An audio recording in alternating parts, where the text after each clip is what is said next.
our agenda, or I guess like what we're going to be doing today, is I want to give you all an introduction to Compass to Now Here, Compass to Nowhere, which is a collaboration that Joseph and Patricia joined me on, and it stemmed from an invitation from Patricia from 6018 North, from an exhibition about 2 years ago called Living Architecture, where we were prompted to think through labor and activism in our city, and to create something around how immigration and labor movements form the dialogue around Chicago. So we'll get a little more in depth in terms of how that looked for us, but I'm so grateful that to me, this project is really kind of like a love letter to Chicago. I really love that I get to honor the organizing history that has really built community here in Chicago in terms of the justice organizing and the critical thinking and action that happens. And I love that I'm able to connect that with longer history that Chicago is built on, and just how much influence that has had. So I want to acknowledge that within that history, there are also histories of being unsettled or having to resettle. And I'm super excited to get into the ways in which Joseph, Patricia, and I really considered that as a part of this work.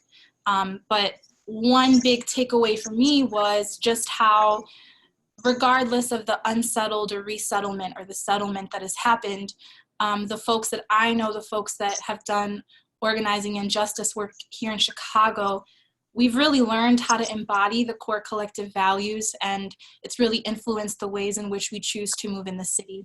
So I'm going to show you a little bit about, I guess, more of a visual of what the exhibition looks like at the Cultural Center, so you can get a sense of it if you haven't been able to see it.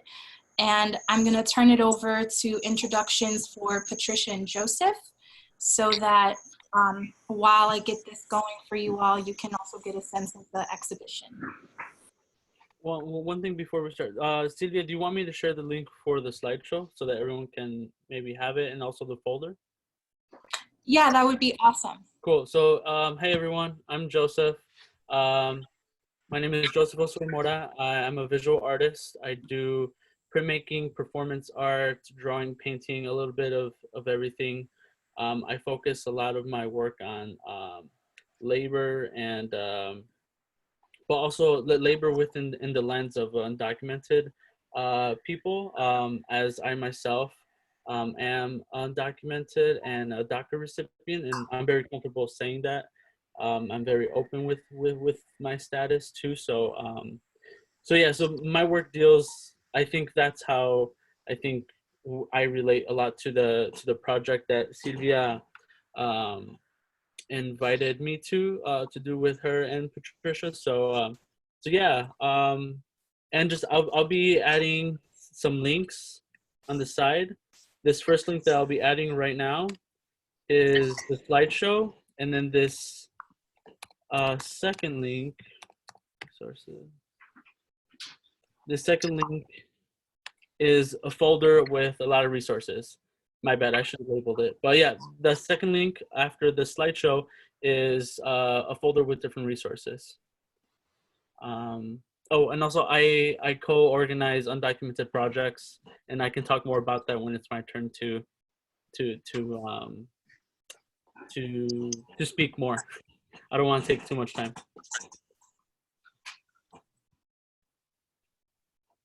Oh, so I'll introduce myself. Thank you all for coming today. I know that we're all coming from different time zones, so really appreciate that we can gather here together. My name is Patricia Nguyen, and I practice in different ways in terms of performance art, visual art. I also teach in Asian American Studies at Northwestern University, and it's been truly an honor to be able to work with Silvia and Joseph on this project, and really think about and meditate on our own families and individual immigration and migratory experiences in different ways, and really locating it and situating it within a history of Chicago. So hopefully we'll be able to explore that in different ways through this project, or through this online creative writing prompt and artist book zine making thing. So as Joseph mentioned, the folder is a resource for you to look through at your own time as you'd like to. The last slide includes our names information, and if you click on our names, it'll direct you to our websites if you have any more questions. You are more than welcome to reach out to us after the workshop. But I'm actually going to now turn it over to Joseph, who's going to lead us through the facilitation of part 1. Yeah. Thanks for that, Silvia. So, okay. Like I mentioned before, I mentioned undocumented projects before. I co-organize undocumented projects, and one of our first projects that came out from that was a zine called Undocu Ally, a guide on how to be a good ally for undocumented immigrants. And basically, the zine like has a lot of different kind of tips on how to be, you know, just an ally in general. But the project, undocumented projects, really started off with how Trump in 2016, I believe, almost like right away when he got elected, he canceled DACA, right? So no more new DACA recipients could apply. And so that got a lot of people mad. And so I was thinking, how can I, as an artist and as a DACA recipient, respond to that? And so I got together with different people who are artists, non-artists, allies, undocumented and not, to form this group. And so we've created different public projects that kind of create resources through printmaking, whether it's books, posters, and even wristbands for, and you can see all that on my website. We're going to be doing it again for the 2020 elections with Aramhan Cifuentes, for her for her voting packets in 2020. So yeah, but zines are really interesting because they're done by, you know, they've been kind of utilized in many ways for protests, to put out information that you can't publish. It's more about publishing your own ideas without, you know, the businesses that sometimes get into into your creative process and kind of dilute it in a way. So zines are really to be made for yourself. So I'm gonna move my. Oh wait, I hope that people have. Do people have paper and pens or scissors or anything like that? Maybe we can give some people some time to do that too. Do we need like paper pen explicitly, or can we type on our computer, or is it like a physical paper pen? It's kind of a paper and pen activity, but you can also, I think this is being recorded, so we can put it, maybe we can put this video into the resource so that you can kind of, if you're not able to get paper right now, you can do it later.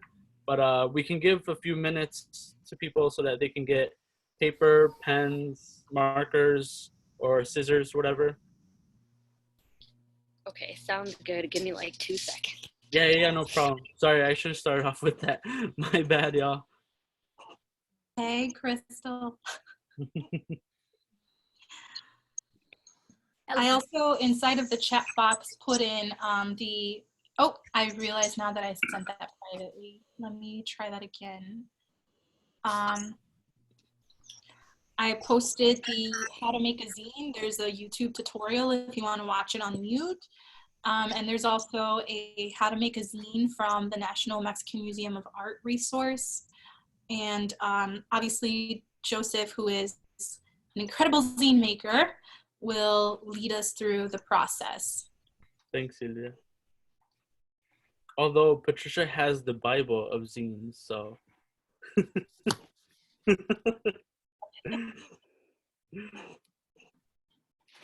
All right, so maybe a few more minutes and then.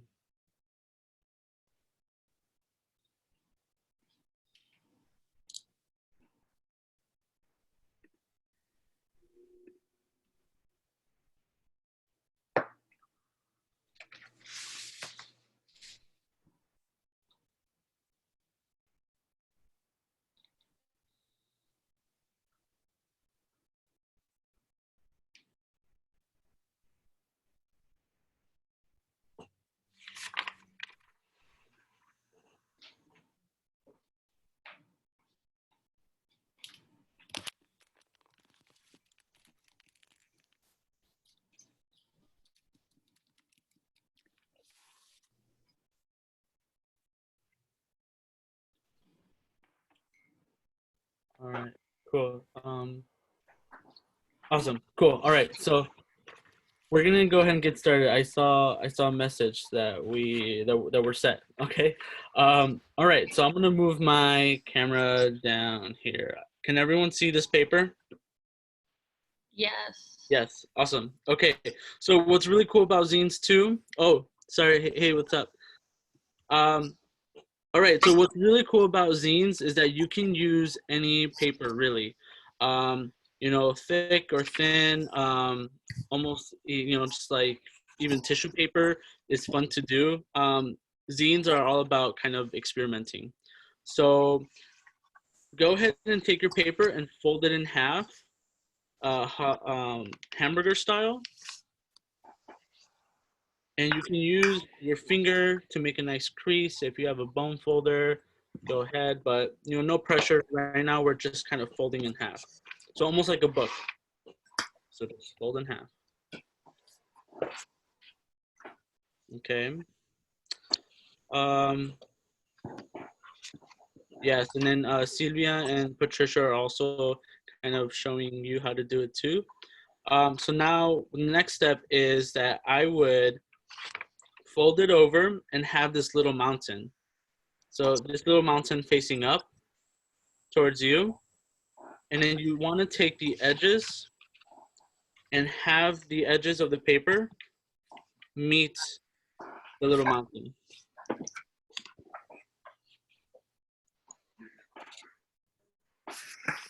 On both sides.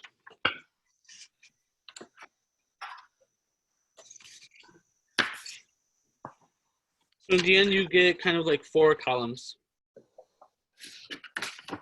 4 columns.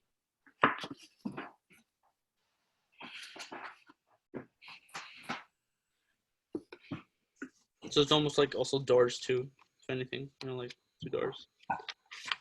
Cool. So now you want to open it up again to the full shape and then fold it hot dog style. So this way, this time fold it the long way, hot dog style. So it should kind of look like a hot dog bun. Sorry, I love hot dogs.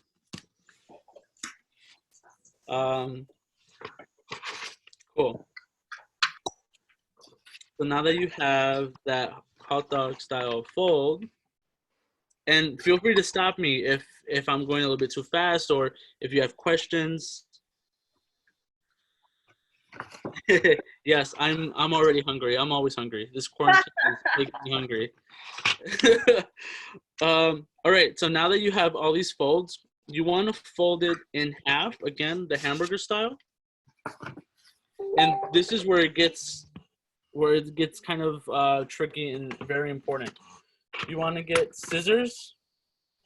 What I tell my high school students too is that you want to make sure that the opening, you know, like this kind of like Pac-Man mouth or this alligator mouth, is facing up. It has to be facing up. And you have this crease in the middle. This crease, you want to cut this crease just to the middle of the paper. So like so. And stop. So now they look like little legs.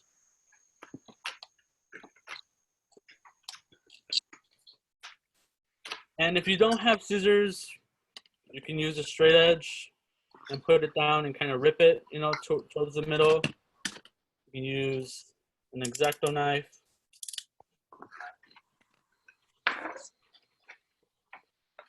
Okay. So this is also where it gets tricky. I'm gonna put it so that my dark shirt you can see all the next steps. All right, so once you've cut that opening, you want to fold it again in half, hot dog style, the long way.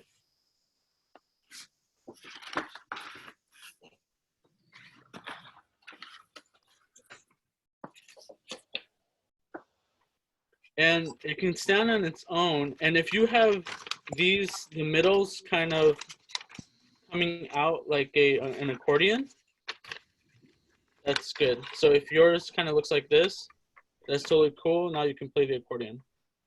Now I'm playing. Now you just want to push in. You want to push into the middle and then start slowly closing the pages and folding it to the little book that we have there. I'll redo that just because this is also the tricky part. So once you've cut the middle, right, you want to fold it in half, hot dog style.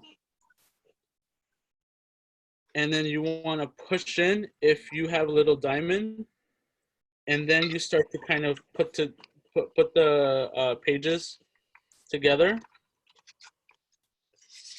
to create a little book.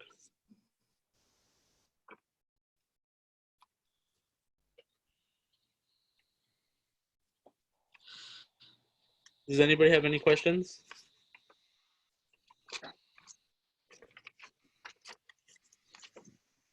You just made a book. Woohoo! Yay! You made your zine. Let's all clap just one time. 1, 2, 3. Clap. Awesome. Cool. I'll turn it over to Silvia now. Great. So Amazing. Oh my God. That's an awesome joke. Sorry. wait, what happened? Someone commented amazing. Was that sultry by any chance? I bet it was. I was sultry. Okay, so I'm going to now talk a little bit about some prompts we'll go through. So as a starter, this is your cover. We're not going to do anything to your cover just yet. And this is your back cover. We're going to leave that alone for now. We're going to start off with page 1 and 2. So I'm going to give you a prompt for page 1, and then we can carry that prompt into page 2. Again, these are suggestions. I want you to take your own creative free will and decide how you want to organize these, but I'm going to give you the prompts and then you can decide how you want to organize it. So prompt for this is actually based on sound. So if we can all, I know this is going to be a little bit tricky, maybe a little bit strange since we're doing it virtually, but if you could take a moment and just close your eyes and try to tune in to the little delicate sounds that you hear, whether they are delicate sounds in your home, delicate sounds inside of your headphones, sounds that your body naturally creates when you move, when you fidget. And now I want you to think about the sounds that you hear when you first wake up. Maybe you're jolted by an alarm, or maybe you're quietly woken up by your own body. I'm gonna let you sit in that morning sound for a little bit with me.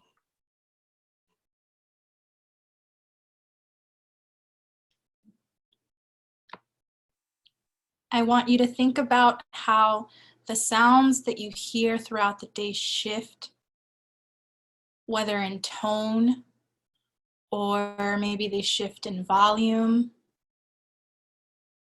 Think about all the different sounds you go through in a day.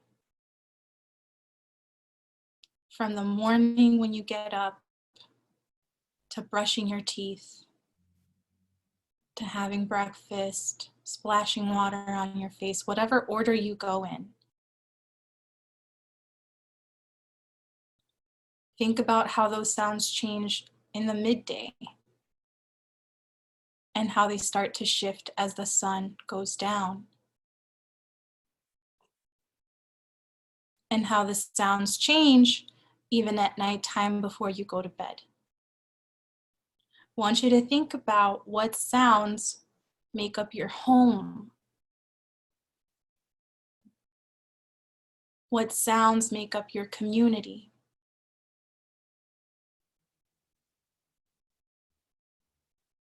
What sounds were you used to hearing before having to stay at home if you have to stay at home?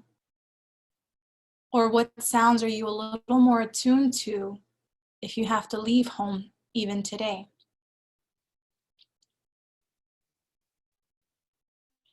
When you open your eyes, I would invite you to create a list poem, or if you're interested, you can just make a list of 15 words. And don't overthink them, just write 15 words describing the sounds that you tapped into your memory. I'm gonna give you 30 seconds to write 15 words. You can open your eyes and jot down some of the things that came to you.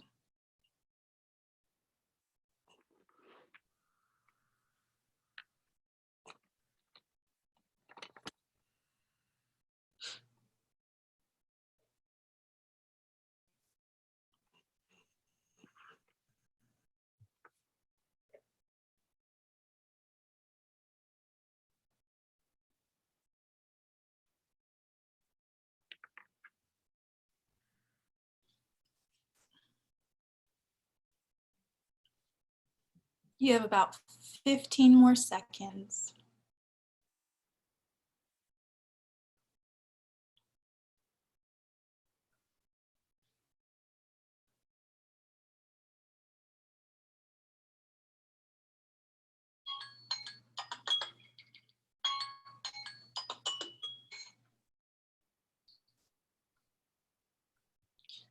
All right, so if you didn't get all 15 words, don't stress about it. You can continue to jot down as you see fit.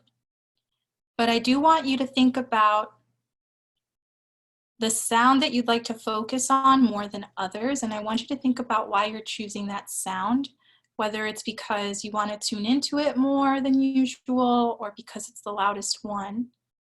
And really try to think about the significant sound that feels most like your community or your home. From that list, cross out 5 of those words.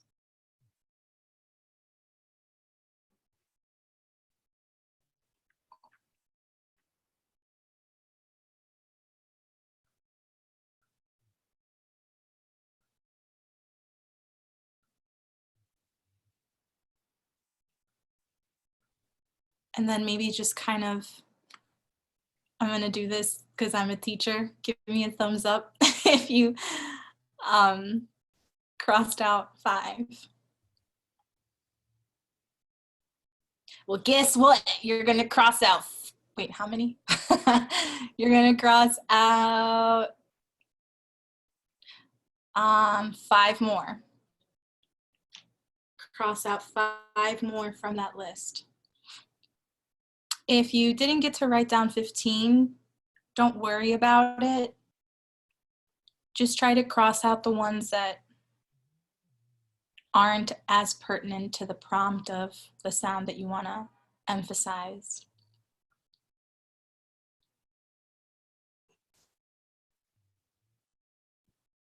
So how many words are we down to? 5. Glad somebody else did the math because I'm an art teacher. I'm just kidding. So now I want you to cross out 4 words. And I want you to leave the one word, the one sound that we're going to focus on for this next part.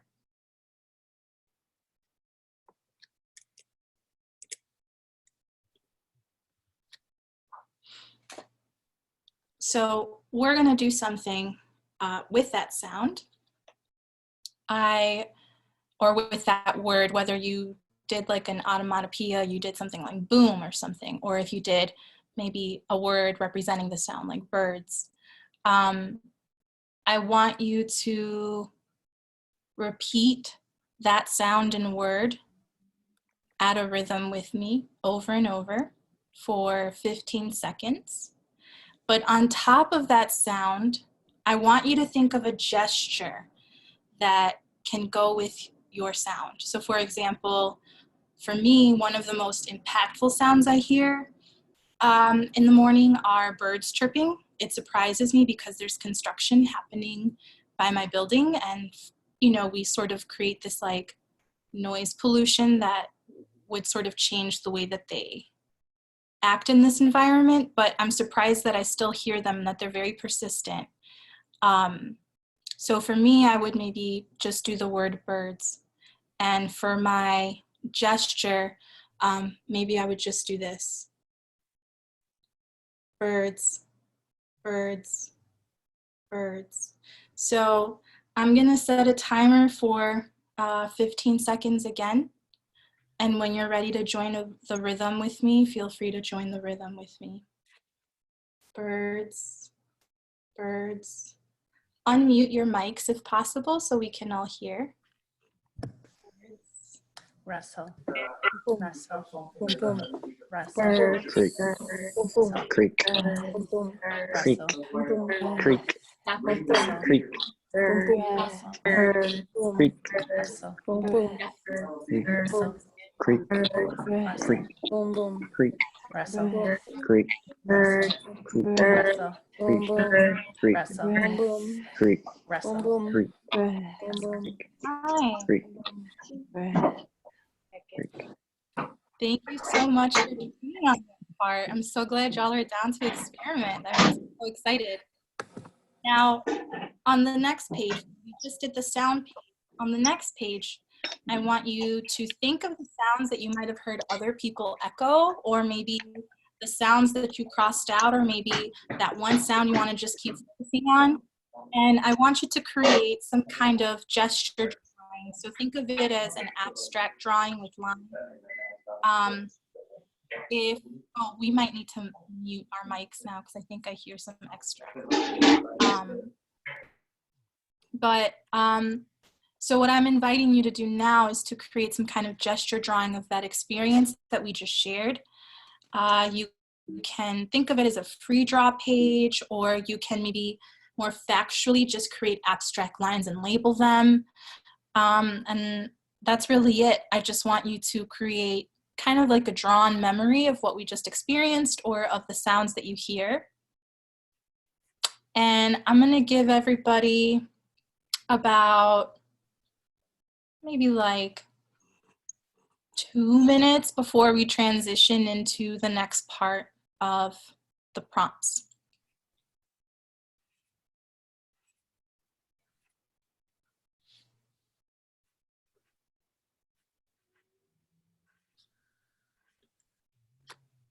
I might even draw some birdies on mine and, I don't know, a hard hat on it.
I was like, why hasn't the alarm rung yet? Y'all, I put 2 hours instead of 2 minutes. I think maybe now I'll transition it over to you. Again, you're welcome to come back to these pages. I'm definitely not done with mine either, but I do want to keep it going for the sake of time. Ooh, look at that. Woo! Wow, we fancy. Feel free to share what you got too. It's awesome to kind of just share it too. Nice. Some birds. Wind. Is that wind with the arrows? Those were actually, oh yeah, I'm on mic. Those are actually the birds. The birds, Oh. like, because it was so rhythmic. But then this was the rustling. The rustling was this. There was a couple other things going on. There we Look go. at our Those lights. were the birds. Look See, at the similar. It's also said on the creeks. These were the creeks. That's what I remember. These were the creeks. Whoever was doing the creeks, the little things. That was you. Cool. Love it. All right, Patricia. Great. So that was amazing. Thank you for kicking us off and returning us back to our senses as we ground ourselves and where we are and our surroundings. I'm going to get us to the next next pages. So first we had the cover page, and then we had Silvia's 2 prompts for us. And then, so these are the middle 2 pages of the book. So I marked it as 3 and 4, but you don't have to mark the pages at all. And the prompt that I want to ask you all is who and what lives at the heart of your community. But before we get to that prompt, I wanted to talk a little bit about mutual aid. And so we've heard a lot about mutual aid programs in this moment. And usually in like a live, interactive, in-person workshop, I could ask and kind of gauge to see where people are at with it. But for the limitations of time, thinking about mutual aid in relationship to how the state has failed us in many ways. And what does it mean to think about like, who are the people in our lives? Who makes up the community? What are the resources available in the community? And how can we provide for ourselves and each other in a moment when we are, you know, seeing the willful, violent neglect of the state towards communities of color, right?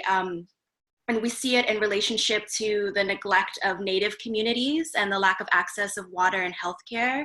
We see it in relationship to the high rates of, you know, COVID in relationship to Latinx communities, especially in Chicago, and the higher death rates of African American communities and the anti-violence that's going on in the Asian American community. And I'm thinking about Uptown specifically, and its history of Black Panther parties the Black Panther Party working with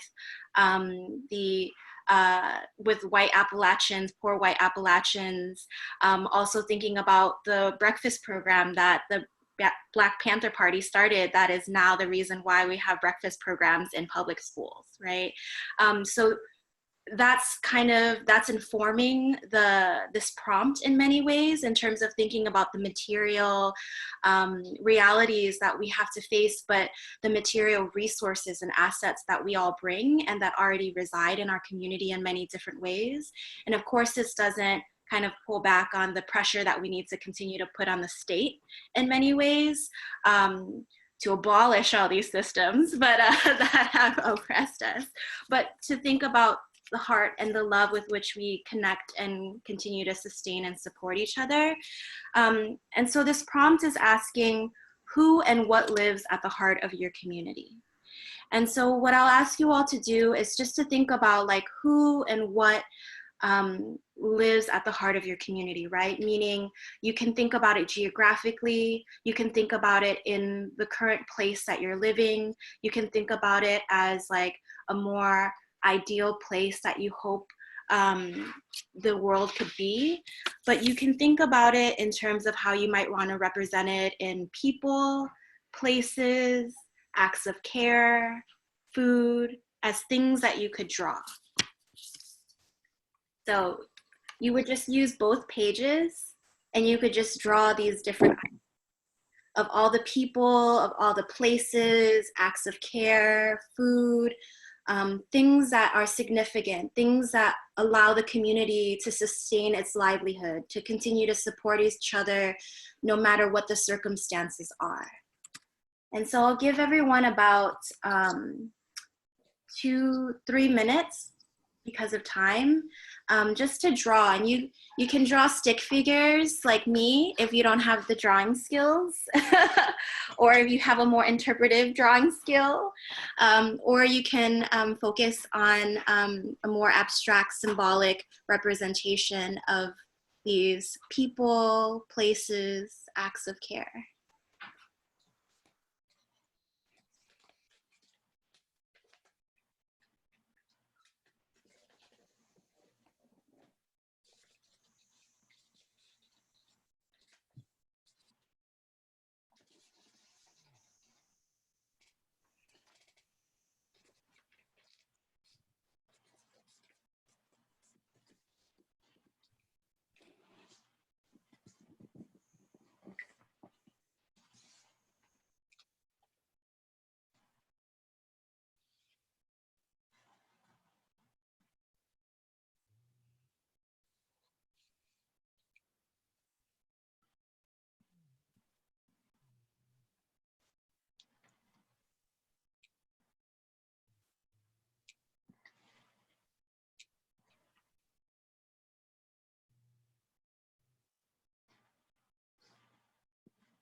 So take about another minute to either fill in detail with the drawing that you're already working on, or try to sketch a few more people, places, or acts of care that ground a sense of community, that live at the heart of your community.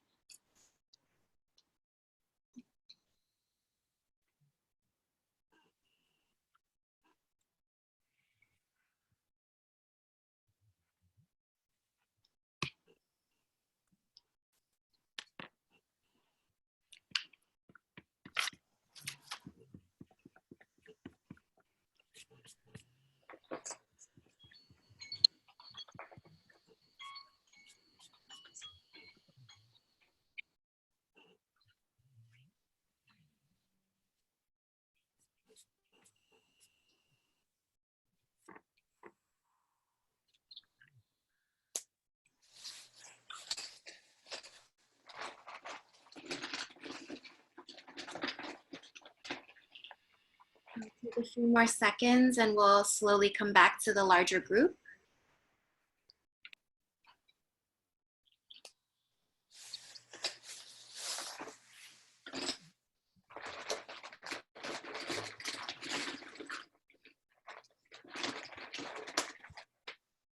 All right, so knowing that you can always return to these images, I just wanted to shift to the next prompt so that we can be conscious of time. But so can folks hold up the images if you want to share what you drew and what you put on both pages?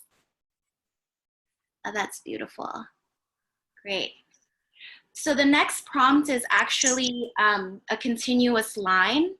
So you'll start at one point in the drawing, even if you have one main drawing or piece that you've put together, you'll start at a place that you feel drawn to in this moment that compels you. And then you'll just draw like a continuous line to connect all the different points in the drawing. And as you're drawing it, don't lift up your pen or marker from the paper, just a continuous line, and you can keep drawing it in many different patterns so that you can see the various different connections that these points might be making.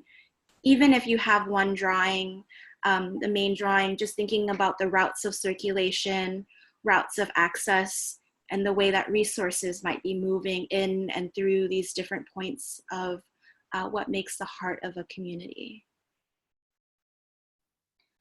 So just take about 15 seconds to instinctively draw and connect these nodal points. See the patterns that emerge as you draw this continuous line and seeing how these different points connect with one another.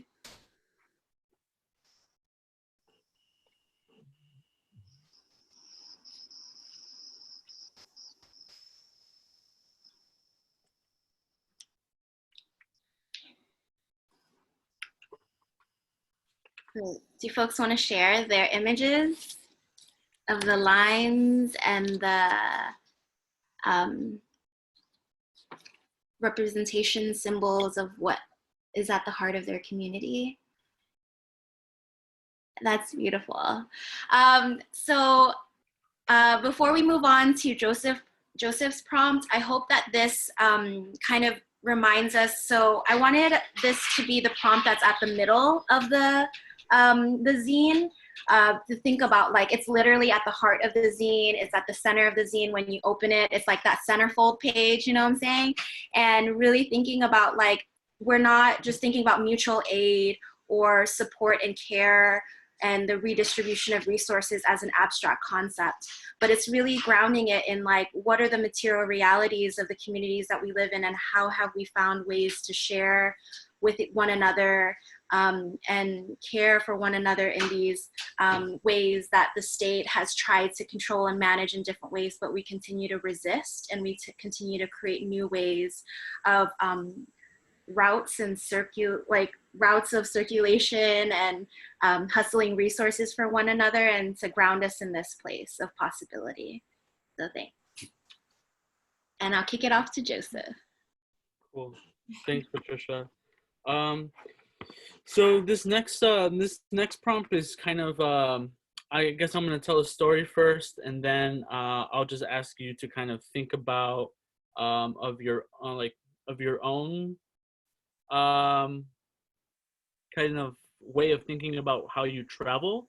So it's kind of similar to Patricia's, but for this prompt, it's more about, like, think about how you travel. How do you move in spaces? And maybe it can be, how do you move in the spaces that you love the most, the ones that you miss the most. And it doesn't have to be about, you know, it doesn't have to be local. It can be in the country. So think about this as a map. You're creating a map with lines and squiggle lines, straight lines, however you want to create this map, but it should take up both of the pages. So just like Patricia's, you're also going to take up both pages, but you're going to make a map. So as I'm telling the story, I'll be drawing too. So because my family and I immigrated to the US, Chicago was definitely our first stop, and only stop after that. But even when we were in Chicago, we continued to move. We continued to move within the city, even after we had moved from a country. So I just always thought that that was interesting, because we migrated from a very far place, but here we migrated to different neighborhoods. And so thinking about how Chicago has so many rich neighborhoods with so many different cultures, and how in some ways the city has, you know, done that on purpose for us to kind of be divided. But, you know, thinking about how the CTA connects all of these neighborhoods, I moved through almost different parts of Chicago. So right here, this dot right here, to me, it's Mexico. And then this dot over here, all the way over here, would be Chicago, the first apartment that we moved into. So I'll go ahead and use my black Sharpie to connect them. And then I'll add another dot for the second home, which was a block away from our first home. So when we moved to Chicago, we moved to a basement apartment, and then after that, we moved a block over. So it wasn't that much of a change, but we still moved. And that was, for different reasons. That apartment was kind of a starting point. Someone was helping out my parents. They gave them a basement when we first moved here. And then once my dad and my mom were able to kind of sustain themselves a little bit in this new country, we moved to our own apartment, which is a block away. And then after my dad and my mom were able to kind of, they had their feet a little bit more grounded in Chicago. When I was in 8th grade, we moved by Midway Airport, and they bought their own house finally. And so that was pretty far away from Pilsen. So I missed Pilsen so much that we always go back to it. So thinking about how we transition spaces, and again, they don't have to be countries or cities. They can be transitioning from room to room now, or it can be, transitioning through different mindsets. So this is my map now, kind of my little abstract map of different locations. And if y'all want to share any stories, we have 2 minutes left. Or if you want to share your drawings, or if you have to go, don't feel like no pressure if you need to go too. Awesome. Oh, nice little mountains and trees. Look at that star. Awesome. Cool. Wow, that's gorgeous. Constellation.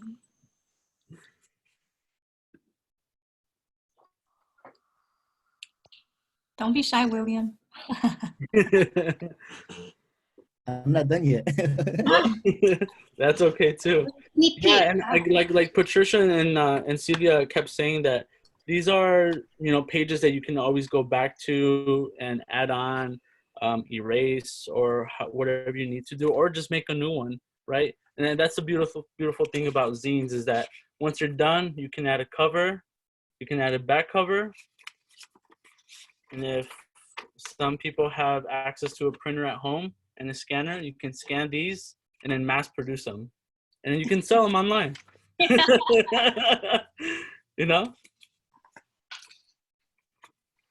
But yay. So I just also wanted to point out that I think, Joseph, did you share the folder with should I? I did. Yeah, I can share the link again. So we shared a resource folder with you all, and the resource folder contains the presentation of the exhibition at the Cultural Center, Influx, Artists and Immigration, and also contains a few different resources that guided the creation of Compass to Now Here. So hopefully what you will see, here, let me actually get to it. Patricia started collecting history of U.S. refugee resettlement, and I have a few links and resources to the history of Chicago's settlement housing from its beginnings until now. And there's a copy of Howell to Aslan. So Casa Aslan was originally called Howell House, and not a lot of folks know this, but it used to be settlement housing. So there's a little bit of history on that.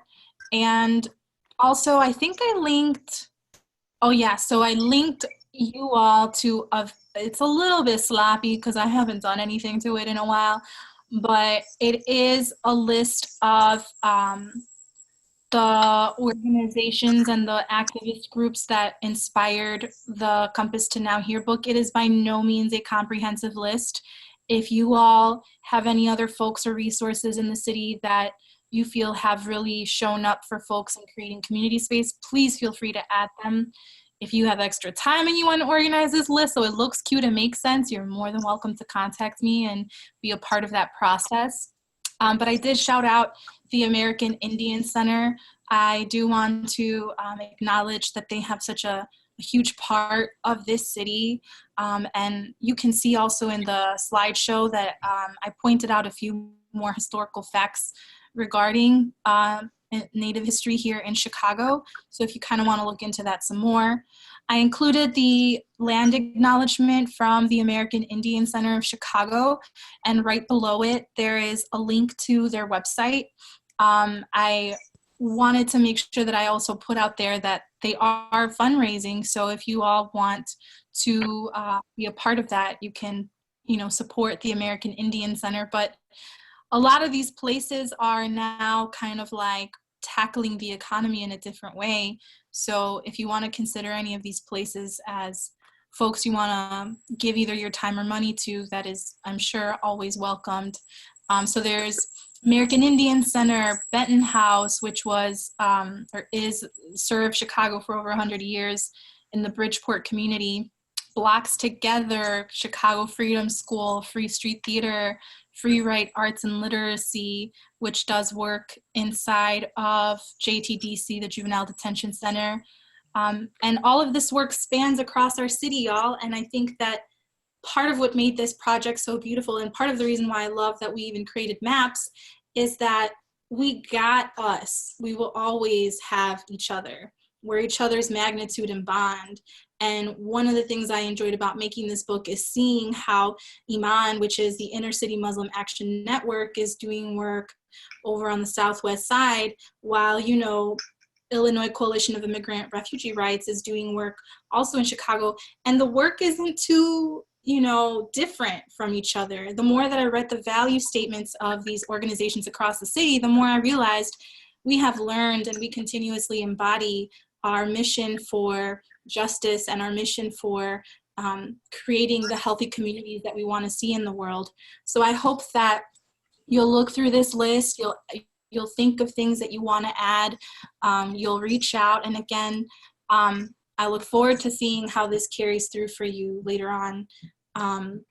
I want to thank Patricia so much from 6018 North for the opportunity to develop this work, and the Chicago Cultural Center for giving us the space to exhibit the Compass to Nowhere, Compass to Now Here interactive installation.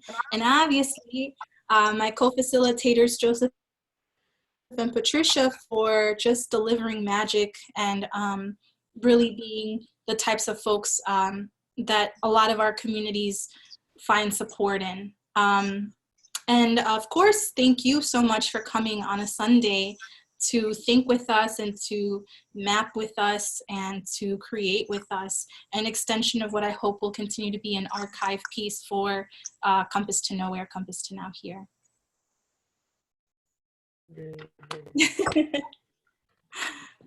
Bravo.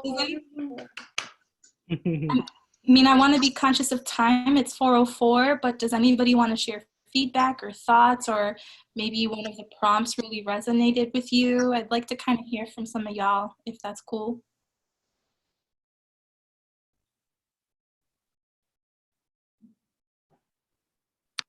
I'll go if you want, with my baby in the background here. So I want to say thank you for doing this and hosting it still. No. Spilled all the glitter. You all saw that on camera. You saw. Okay, not all the glitter, but enough. Anyway, I just want to say thank you. And I think like Chicago, I'm from South Chicago, so there's a lot of history of Chicago here. The steel mills. John Hancock was here with the steel mill, was built here, the Sears Tower, but none of that exists anymore. It was all knocked down and the neighborhood forgotten. So it's important and necessary to remember that history and the struggles that were there that maybe we don't even see, but you know, the steelworkers movement, May 1st, all that's connected, and all that's Chicago history, but world history too. And so our struggles are always international, and so, but it's important to recognize them how they are for us. So thank you. More glitter. Okay, gonna put myself on mute. Thank you. Thanks. I'll go. No, I think all of you, because especially teaching in Chicago for a couple of years, and learning from everyone, from, you know, especially Silvia. I know Amanda's here too, listening, Joseph too. And it's been great to take that and bring it back home. You know, learning that, you know, digging up history here in my hometown, I've used that, and I've used like everything that I've been, you know, taught in Chicago. And I always kind of bring that up to my classes, that, you know, that art historical practice is important, and then it just sparks, like, you know, the kids' imaginations, and that's why I think I still love seeing what you guys everyone's doing over there, and using it here, making connections with you know, people from across the country. Cool, thank you. Thank you. I really enjoyed this. I'm a teacher too, and so I found myself during both sort of mapping exercises, drawing different schools, the CPS schools that I have both attended and taught at, in sort of a map of the whole city, because at this point in my teaching career, I've taught across the whole city, and just their relationship with each other and how I got between some, because I got between some via car, and I got between some via CTA, and I got between some via bike, and of course the lake on the side. And it's just really interesting to see them all mapped out. I've never looked at them like this before, and it's awesome. Cool. Thanks. Thanks for sharing.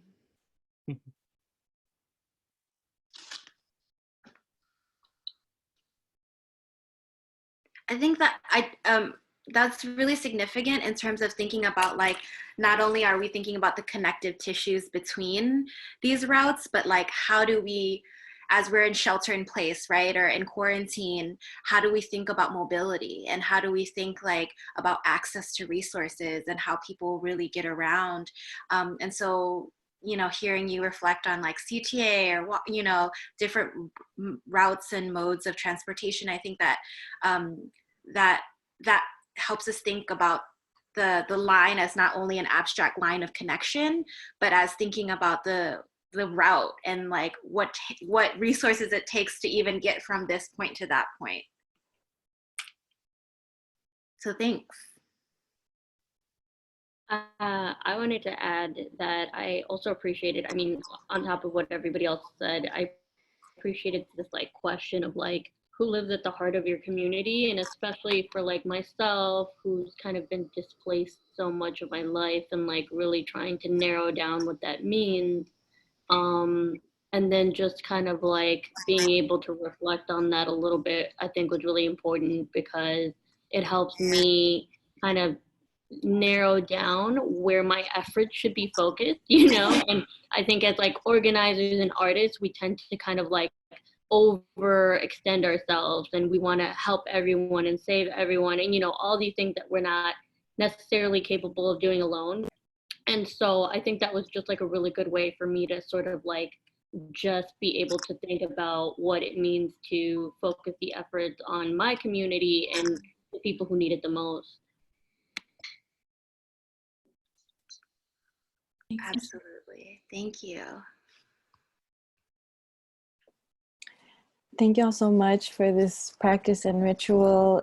I found it very meditative, and having recently, you know, transplanted to Los Angeles from Chicago, but also being an undocumented person assigned female at birth, I just really was able to notice what I notice and how I shift and have to shape shift in different spaces. And it brings me to a greater level of gratitude for the energy that we have to really conjure in order to move through the spaces that we move.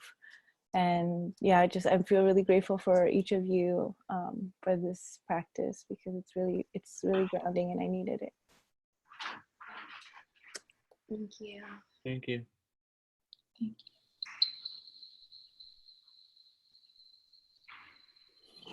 you.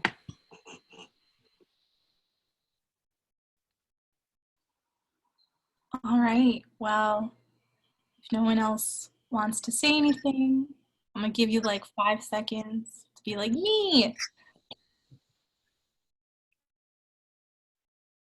Okay, so we've kind of come to our end now, and it was so great seeing all of you. Know that you are loved and cared for, and I really appreciated you joining us today. So have a good rest of your Sunday, everyone.